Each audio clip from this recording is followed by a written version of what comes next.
Have Katie French with me here today in our Steamer2Steamer project. Katie is a high school English teacher and eager to have you here. Thanks for doing this and appreciate you spending a little time with me today. Thanks for having me. Oh, yeah. Katie, tell us a little bit about what you've learned about yourself or the school since we've started this quarantine.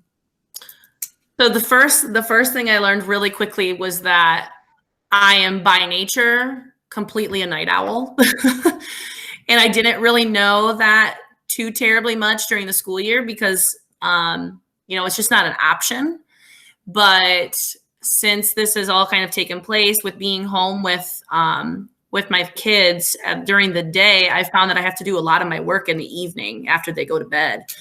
And so a lot of the times, I don't start my work for the night till 9 o'clock at night. And I'm pulling a lot of late nights. I'm sure my students are like, why is Mrs. French emailing me at midnight to let me know that I'm missing work? Or why is she putting a grade in at midnight? But that's just like, it's the time that works for me. So I've figured out I don't need as much sleep as I thought I did. So that's kind of one thing. I've also learned that I've taught high school now for 12 years, specifically juniors and seniors. And now that I'm home, being at home with my son, who is 7, who's in first grade, I've learned now the other side of what being a teacher kind of looks like from the elementary perspective. And wow, it is so different than teaching high schoolers. I've learned that teaching my own child is also a lot different than teaching other people's children. So it's kind of been, it's just been really enlightening and really eye-opening to see what they're doing in the elementary level and how they're really challenging kids at that level already. It's been neat to see and frustrating to be like the parent and the teacher at the same time. Yeah. Own. Wow. That's some great perspective. So what have you learned from others about the quarantine? Are there any people you sort of follow or pick some things up from that have helped you kind of get through this? Yeah. So, I feel like it's really funny. You would think that being away from school, that it would be that your relationships with your colleagues at work, would go down, but I feel like I'm talking to Shelby Coit, my co-teacher, frequently, and to my colleagues in the English department frequently, that I feel like it's actually, I'm seeing our relationships even grow while we're away from one another and separated, because we really have to lean on each other during these times. And the other day I called Shelby, who's taught in our school district for a long time and who I really respect, and who's a veteran teacher at Fulton, who I really get a lot of wisdom from. But I said to her, this is really hard and I'm really struggling. And she said a really good piece of advice that I'm trying to hold close to me all the time, which is you have to put your family first. And that's just something I think for just all teachers in general is really difficult, because teaching is such a lifestyle thing. It is not just a job. It's really hard for me to realize that, hey, I need to come 4 o'clock. I need to maybe shut my computer for a few hours and say to my kids, like, what do we need to do together? And so that piece of advice from her has been something that's just been kind of ringing in my ears the last few weeks and kind of getting me through. I like that. In fact, you know what? Maybe Shelby might be a good interview for next week's. She would. So what do you miss most by having to stay home and not get to go out? Yeah. So, I think I watched last week the video that Nicole Van Zuden had recorded, and she said one that just like, I hate to mimic what she's saying, but it's so true. And she mentioned routine. It's really difficult to be snapped out of that routine that we do every day. And so I've struggled with that a lot. I've struggled with not seeing a lot of our extended family. All of my husband and I both have all of our extended family living very close to us, and we're used to seeing them almost on a daily basis, I feel like. And not being able to see them has been really tough. Yeah. I had a brand new niece born while we've been on this quarantine, and none of us have been able to hold her. We weren't able to be at the hospital for that. And that has been one of the most difficult things to miss out on that. And I think just the relationships with my students, it's so hard to create and foster a relationship with your kids over the computer screen. Like, it's so different than in person. And I really miss just laughing with the kids and hearing them laugh and hearing their like crazy outlandish stories. And that, cause that's just such a big part of teaching. And I really miss that. This has made me realize I do not want to teach. I would never want to teach like remotely full time. I know there's a lot of teachers who do that, that I follow on social media. And this has taught me like, that is not for me. I need my kids in person. Yeah, I hear you there. I've, between all the Zoom meetings and the different, I mean, I feel I live with earphones in my ears, and it's, I've never sat at my desk so much. I know it. That is really hard. Yesterday I didn't leave my kitchen table. I don't have an office at our house, so I'm usually in my kitchen table, and I sat here yesterday from 9 o'clock in the morning until 7 p.m. at night, other than getting up and getting the kids juice and food constantly. Like, I'm not used to that. Yeah. I'm surprised that where the time goes. It just goes so quick. I know. Like, wow. I know it. So what do you do to take care of yourself? You know, that is really hard to manage with having 3 kids at home. Like, yeah. I almost kind of laugh at the question, because like self-care with 3 kids when you're home with them all day by yourself, it's almost impossible.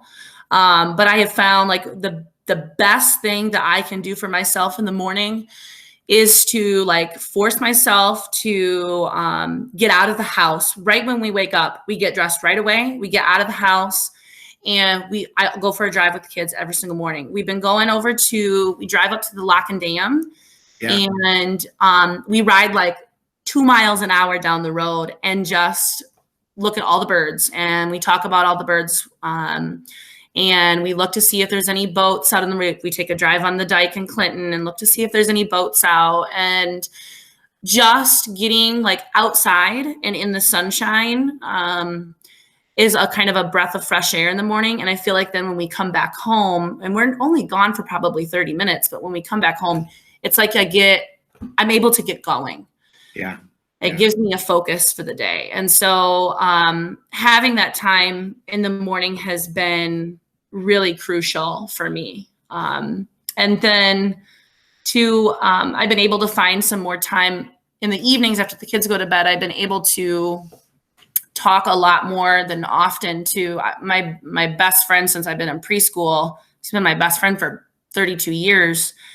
I feel like I finally have some time, since I'm staying up a little later, to be able to FaceTime with him. Yeah. And so I've been able to actually grow our relationship because of this time as well. And so that's something I've been trying to like make sure that I find time for, is to talk to other adults. Sure. Yeah. Because I really miss that. And with my husband working the hours that he's been working, he comes home and goes almost straight to bed after he eats dinner. It's like, I need an adult to talk to. Yeah, especially when, and it's compounded because of his schedule, and then just with young kids, that's very common. Yeah, with, parents of young kids that like crave that adult interaction. Wow. Yeah. Katie, is there anything we can do as a school district to help you as a teacher or a parent as we sort of look at our processes day to day? So I think that like in general, I mean, I feel so supported by my principal, by Mr. Gosh, by Mr. Henriken, by you. And you guys have made it very clear to us that like that this is not easy. And I guess like one thing that I would ask as a parent and as a teacher is to continue to receive the grace that you guys have been giving to us, because there are many days where I feel very guilty that I'm not being the best parent or I'm not being the best teacher. And knowing that like I have your support and Mr. Gosh's support to do what I need to do has just really made a difference. And so I think just continuing to give grace to the people in the district, and in the terms and in the form of communication, even I've been so unbelievably impressed by the communication from our district. As a parent, from Mr. Hosey, I mean, we're receiving surveys, we're getting emails with updates so frequently. Oliver's teacher, Nicole Van Zuden, I mean, she will answer me back in legitimately less than 1 minute every time I have given her a question about his work. Like, wow. That is just like, it blows my mind how this district is supporting one another in terms of communication and being reliable and just, and continuing to give that grace. And so I think what a lot of everyone is doing has been incredible. I feel so honored to be a part of this district. So the board echoed those sentiments last night at our board meeting for the staff as well. Yeah. So Katie, have you picked up a favorite or a new social media post, or anybody you follow? Like, oh yeah, it's kind of cool because you have a little more time. I know I look at Facebook way more than I ever used to, just to sort of check out different things that I've kind of thought were cool. Yeah, so there's such an incredible amount of resources out there right now. Yeah. That it's very overwhelming, actually. Yeah.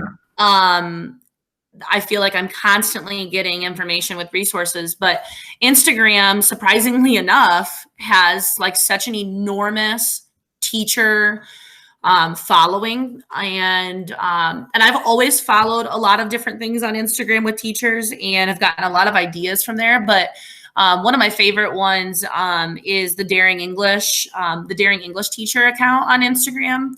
And I've implemented a lot of her stuff into kind of what I'm doing, because her two biggest things that she really preaches right now during remote learning is providing your students consistency and routine, and gotcha. How to create that week to week, so that every single week they know where to find things, what things are going to look like, and that it remains consistent. And so she's really offered a lot of resources on how to do that I've been able to implement into my classroom as well. And I'm hoping, now we're in week 4 this week of remote learning. I'm hoping that students know by now in my classes that, hey, this is when she posts everything. This is where I need to find it. This is where I need to go. This is where I turn it in.